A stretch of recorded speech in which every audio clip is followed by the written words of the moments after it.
TRS party నాయకులు తడకమల్ల రవికుమారు ఒక 2 నిమిషాలు మాట్లాడవలసిందిగా కోరుచు.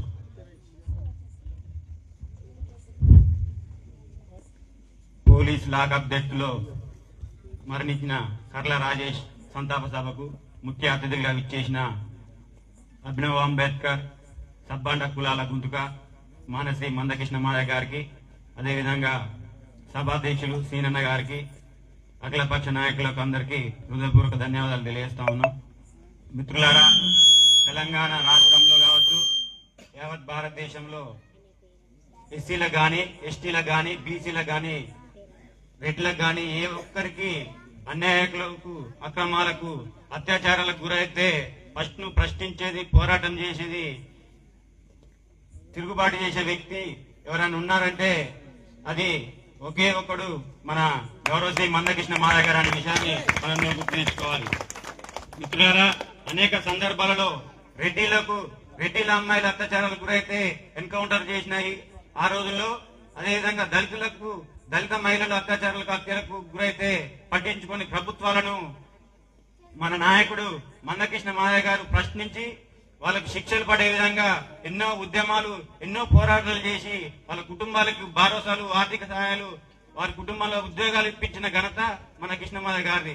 అదేవిధంగా ఎంఆర్పిఎస్ ఉద్యమ ఫలితాలు మనం చెప్పుకుంటే ఎన్నో ఉన్నాయి. మన ఇంట్లోనే ఈరోజు ఒక రేషన్ కార్డు మీద 6 కేజీల బియ్యం తీసుకుంటున్నాం అంటే కృష్ణన్న గారి నాయకత్వంలో ఆకలి కేకలు అనే ఉద్యమాన్ని తీసుకొచ్చి హైదరాబాద్ దిగ్బంధం చేస్తే ఈ రోజు మనకు 6 కిలోల బియ్యం వస్తున్నాయి. అదే విధంగా మనం గవర్నమెంట్ హాస్పిటల్కి పోయి ఉచిత ట్రీట్మెంట్ తీసుకుంటాం అంటే ఆరోగ్యశ్రీ పథకం కృష్ణమాదయ్య గారి నాయకత్వంలో వచ్చిందే. ఈ రోజు వృద్ధులకు, వికలాంగులు కావచ్చు, అదే విధంగా వితంతులకు కావచ్చు 2000, 4000 పింఛన్ వచ్చిందంటే దానికి ముఖ్య కారణం, దానికి మార్గదర్శకులు అన్న మన మందకృష్ణ మాదయ్య గారే. ఇలాంటి మహానాయకుడు ఆ రోజు బాబాసాహెబ్ అంబేద్కర్ గారిని మనం చూడలేదు, జగజ్జీవన్ రావు గారిని చూడలేదు, కానీ వాళ్ళిద్దరి తర్వాతకి అంత మహానీయుడిని మన మందకృష్ణ మాదయ్య గారు అనే విషయాన్ని ఈ రోజు మనం అందరం గుర్తు చేసుకోవాలి. ఇలాంటి నాయకులతో మనం కలిసి నడుస్తున్నామంటే, ఆయన నాయకత్వంలో పనిచేస్తున్నామంటే మనం ఈ రోజు గర్వంగా చెప్పుకోవాలి.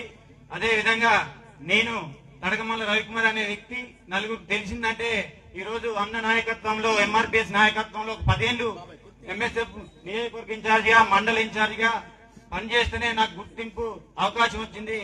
ఇతర రాజకీయ పార్టీలు నాకు అవకాశం కల్పించినాయి, కానీ మనం ఎదిగొచ్చిన మూలాలను మర్చిపోదు. దానికి అవకాశం ఇచ్చింది కృష్ణమాదయ్య గారు అనే విషయాన్ని మీ అందరికి గుర్తు చేస్తా ఉన్నాం. ఇదే విధంగా పోలీసులు బూటపు కేసు పెట్టి కర్ల రాజేష్ మాదిగానే యువకుని లాకప్ డెత్ చేసి వారం రోజుల పాటు చిత్రహింసలు పెట్టి లాకప్ డెత్ పోలీస్ స్టేషన్ లో కొట్టి చనిపోతే కృష్ణమాదయ్య అన్న గారు ఆ కుటుంబానికి పోయి ప్రెస్ మీట్ పెట్టి ప్రశ్నిస్తే తప్ప ఆ యొక్క సంబంధించిన ఎస్ఐ గారి పైన కానీ, సిఐ గారి పైన కానీ వెయిట్ పడే దుస్థితి ఈ రాష్ట్రంలో ఈ యొక్క ప్రభుత్వాలు లేకుంటున్న విషయాన్ని మీ అందరికి తెలియజేస్తా ఉన్నాం. అన్నగారు ఏదన్నా ఒక నినాదాన్ని తీసుకున్నారంటే ఆ సమస్య పరిష్కారం అయ్యేంత వరకు, ఆ కుటుంబానికి న్యాయం చేసే వరకు పోరాటాన్ని వదలడు.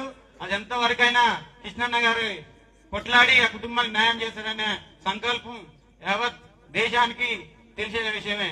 కాబట్టి అన్నగారి నాయకత్వంలో పార్టీలు ఏదైనా కావచ్చు, వివిధ పార్టీలలో ఉన్నా గిట మనందరం కలిసి మన నాయకుడు కృష్ణమాదయ్య గారు అనే విషయాన్ని మనం మర్చిపోవద్దు. అన్నగారు ఏ పిలుపునిచ్చినా శిరస వహించు మనం ముందుకు నడవాలని కోరుకుంటూ ముగిస్తా ఉన్నాం. జై మాదిగా, జై మందకృష్ణ మాదయ్య.